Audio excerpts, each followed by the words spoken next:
The story of J.P. Morgan is one of immense wealth, power, and influence.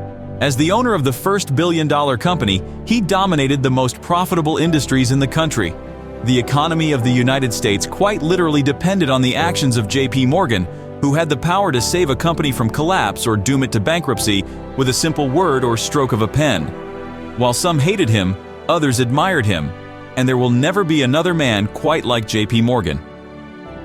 John Pierpont Morgan was born in Connecticut in 1837 into a wealthy family. Despite his privileged upbringing, his childhood was bleak due to his poor health. He was often confined indoors due to illnesses such as scarlet fever, coughing fits, migraines, and seizures. He spent much of his time studying financial statements and reading books. At one point, he was sent to live on an island in the middle of the Atlantic Ocean by himself to recover from rheumatic fever. In 1857, at the age of 19, John entered the workforce and worked for his father's London-based banking firm, George Peabody and Company. His job involved writing reports on the financial and political developments in America. However, his father feared that he was too rash and hot-tempered to become a successful financier and needed to learn restraint and responsibility. In 1861, John left the firm to start his own company, which acted as an agent for his father's bank. That same year, John married his first love, Amelia Sturgis. However, she died just 4 months after their wedding due to tuberculosis. John was devastated and threw himself into his work more than ever. During this time, the American Civil War broke out, and John profited immensely from it. He financed the purchase of 5,000 surplus Hall carbine rifles from the government for $3.50 each, which were then sold back to the government for $22 each, resulting in a significant profit. In 1871, John teamed up with Anthony Drexel to found the Drexel Morgan & Co. private merchant banking house, which later became J.P. Morgan & Co. This firm would be the one that John would manage for the rest of his life, serving as the precursor to J.P. Morgan Chase, the modern banking titan. Despite his immense success, John faced many controversies during his career, including accusations of war profiteering. Morgan was a central figure in many of the most important transactions of the Industrial Revolution. He was an active investor in railroads, reorganizing the Albany and Susquehanna, 1869, the New York Central, 1885, the Philadelphia and Reading, 1886, and the Chesapeake and Ohio, 1888. In 1892, Morgan arranged the merger of Edison General Electric and Thomson Houston Electric, leading to the creation of General Electric. In 1901, he led the consolidation of Carnegie Steel Company with several other similar concerns, creating history's first billion-dollar corporation in U.S. steel. When a financial panic gripped Wall Street in October 1907, Morgan took charge, convincing New York bankers and businessmen to pledge their own assets to provide liquidity to the faltering financial system. Thanks to his intervention, the crisis was averted, and by November, financial markets returned to relative stability. Morgan was among the most maligned of the so-called robber barons.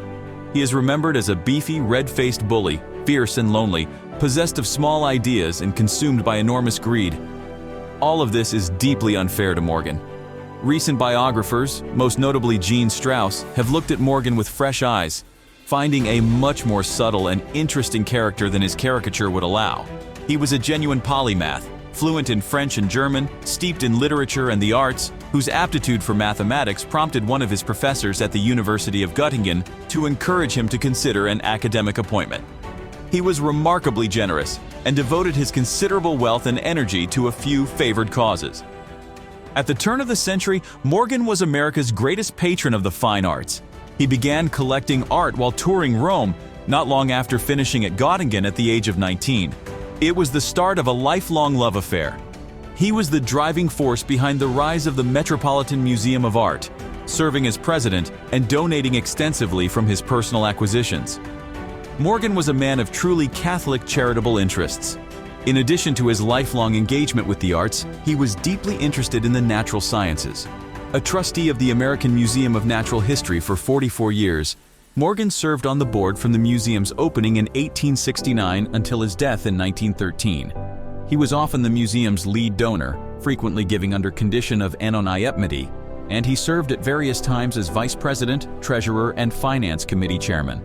Third among Morgan's great philanthropic interests was the Episcopal Church. Throughout his working life, he set aside 3 weeks every third year to meet with Episcopalian bishops and discuss theology. He served as treasurer and senior warden at St. George's Episcopal Church. In 1886, he was appointed to a committee responsible for revising the Book of Common Prayer, which, writes Strauss, he knew practically by heart. He quietly underwrote the salaries of scores of Manhattan clergymen and contributed heavily, $500,000 in 1892 alone, to the construction of Manhattan's as yet unfinished Cathedral of St. John the Divine. Morgan was also a strong advocate for the gold standard and played a key role in shaping American monetary policy during his lifetime. He believed that a strong currency was essential to economic stability and worked to ensure that the United States maintained a gold-backed currency. In summary, J.P. Morgan was a legendary figure who dominated the most profitable industries in the country and had the power to save or doom companies with a single word or stroke of a pen. He overcame many challenges in his life, including poor health, personal tragedy, and public scrutiny, to become one of the most influential figures in American history.